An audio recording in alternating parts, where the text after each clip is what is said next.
ബഹുമാനിക്കപ്പെടുന്ന ആളുകളുടെ കൈയൊക്കെ ചുംബിക്കണം. അതിൽപ്പെട്ട ഏറ്റവും ശ്രേഷ്ഠതയുള്ള വിഭാഗമാണ് സാദാത്തുക്കൾ. നമ്മുടെ കൂട്ടത്തിൽ നമ്മൾ കൈ തീരെ പിടിച്ച് ചുംബിക്കാത്തൊരു വിഭാഗമാണ് മാതാപിതാക്കൾ.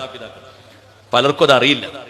ഉംറക്ക് പോകുമ്പോ ഒരാളോട് ഞാൻ പറഞ്ഞു, വീട്ടില് ഉപ്പല്ലേ, ആ ഉപ്പുണ്ട്, എന്നാ ഉപ്പാനെ കൈ പിടിച്ച് മുസാഫയത്ത് ചുംബിച്ചോളൂ. അപ്പൊ ആൾ ചോദിക്കും, ഉസ്താദ് ചുംബിക്കണോ, കൈ പിടിച്ചാ പോരെയെന്ന്.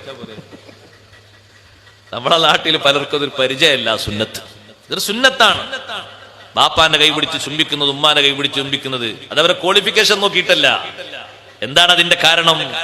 ഫതുഹുൽ മുഈനിൽ സൈനുദ്ദീൻ മഖ്ദൂം റളിയല്ലാഹു അൻഹു പഠിപ്പിച്ചതിന്റെ കാരണം ബിവിലാദ, അവരാണ് ജന്മം നൽകി എന്നൊരൊറ്റ കാരണമാണ്. പിന്നെ അവരെ ഇൽമു നീ നോക്കണ്ട, അവർ നിസ്കരിക്കുന്നവരാണോ മറ്റോ ഒന്നും നീ നോക്കണ്ട. ഉപ്പ എന്ന അർത്ഥത്തിൽ ഒരു ബഹുമാനം അവർക്കുണ്ട്, ഉമ്മ എന്ന അർത്ഥത്തിൽ ഒരു ബഹുമാനം അവർക്കുണ്ട്. ആ ബഹുമാനത്തിന്റെ പേരിൽ അവരെ കൈപിടിച്ച് ചുംബിക്കൽ സുന്നത്താണ്.